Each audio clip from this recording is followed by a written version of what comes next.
হাই friends, কি খবৰ আপোনালোকৰ? ভালনে? মোৰো ভাল। আজি লৈ আহিছোঁ আন এটা ভিডিঅ'ৰ মাজেৰে আপোনালোকলৈ লৈ আহিছোঁ নতুন ৰেচিপি। ঠাণ্ডা পৰিছে যিহেতু আজি কেটলি পিঠাকে খাওঁ বুলি ভাবিছোঁ, সেইকাৰণে আপোনালোককো শ্বেয়াৰ কৰোঁ মইনো কেনেধৰণে কেটলি পিঠা বনাওঁ। আহকচোন কি কি সামগ্ৰী লাগে, কেনেদৰে মই কেটলি বনাওঁ, তেনেদৰে আপোনালোকে খাইছে নাই খোৱা ব'লকচোন ভিডিঅ'টোৰ মাজলৈ।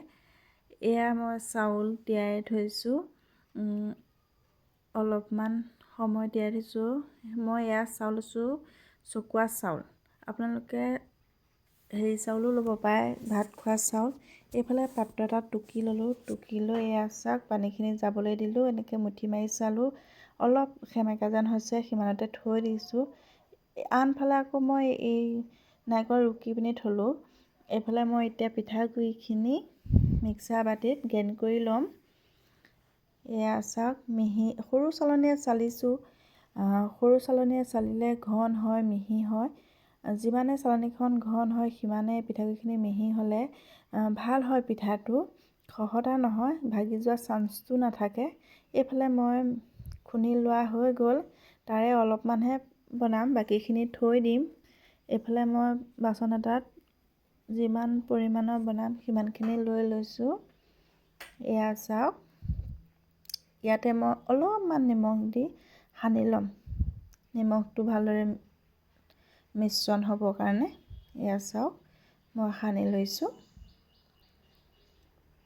এতিয়া আপোনালোকে ব্যৱহাৰ কৰিব পাৰে পানীও পাৰে, নহ'লে গাখীৰো হ'ব। মই গাখীৰ ব্যৱহাৰ কৰিছোঁ। গাখীৰ অকণমান দি আপোনালোকে সানি ল'ব। একেবাৰতে সৰহকৈ নিদিব পানী বা গাখীৰ, নহ'লে পেলপেলীয়া হ'লে পিঠাটো ভাল নহ'ব। এয়া মই অকণমান দি সানি লৈছোঁ। যদি ভিডিঅ'টো চাই ভাল পালে তেতিয়া লাইক, কমেণ্ট, ছাবস্ক্ৰাইব কৰি কাষত থকা বেল বাটনটো টিপিবলৈ নাপাহৰিব দেই। এয়া চাওক মই অকণমান গাখীৰ দি সানিছোঁ, আপোনালোকে পানী দিও সানিব পাৰে, কোনো কথা নাই। এয়া অকণমান দি সানি লৈছোঁ।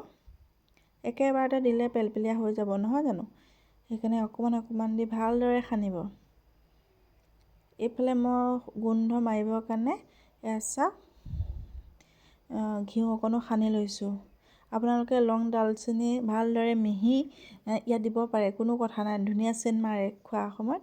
এইফালে লদা হৈ যোৱাৰ কাৰণে মই চাউল চলা চালনী এখনত আকৌ চালি দিছোঁ, তেতিয়া পিঠাগুড়িখিনি মিহি হৈ যাব। এয়া চাওক এনেদৰে চালি ল'ব।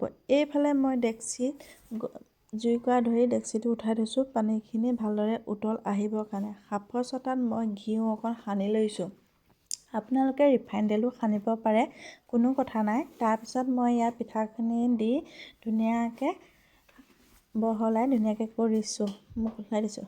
এতিয়া সোৱাদ হ'বৰ কাৰণে মই অলপমান গুড় দিছোঁ, আপোনালোকে চেনি দিও খাব পাৰে বা কিছুমানে গুড় নিদিয়াকৈ চেনিও বনায়। তাৰ ওপৰত মই ইয়াত নাৰিকল ৰুকি থোৱা নাৰিকলবোৰ দি দিছোঁ। ভাগ হৈ থাকিবলৈ নিদিব দেই, নহ'লে পিঠাটো ভাগি যাব। এয়া চাওক নাৰিকল দি মই ধুনীয়াকৈ সমানকৈ আলসুৱাকৈ দি লৈছোঁ। ইয়াৰ ওপৰত আকৌ মই এতিয়া পিঠাগুড়ি অকণমান দিম। এয়া পিঠাগুড়ি অকণমান দি দিছোঁ, দেখিছেনে কিমান আলফুলীয়াকৈ কৰিছোঁ নহয়নে? আলফুলকৈ কৰিব দেই। এয়া ধুনীয়াকৈ কৰি লৈছোঁ। মই কটন কাপোৰ এখন লাগিব, কটন কাপোৰখনত এই চাওক কটন কাপোৰখনে এনেকৈ কৰি মেৰিয়াই লৈছোঁ। আপোনালোকে মেৰিয়াই লৈ ডেক্সিত দি দিব, কমেও 2-3 মিনিটমান লাগিব, তাৰপৰা উঠাই ল'ব। এয়া মই ডেক্সিত দিছোঁ। এয়া চাওক ডেক্সিত এনেদৰে দিব 2-3 মিনিটমান। এয়া হৈ গৈছে। তাৰপৰা টুকি আনি লৈ পূৰা গৰম কাপোৰ এখনে ধৰি ল'ব। মই এই কাপোৰ এখনে ধৰি লৈছোঁ, ধৰি লৈ এনেকৈ লাহেকৈ কাপোৰখন আঁতৰাই দিব, এনেকৈ টুকিয়াই দিবচোন। এয়া চাওক কিমান ভাল হৈছে পিঠাটো।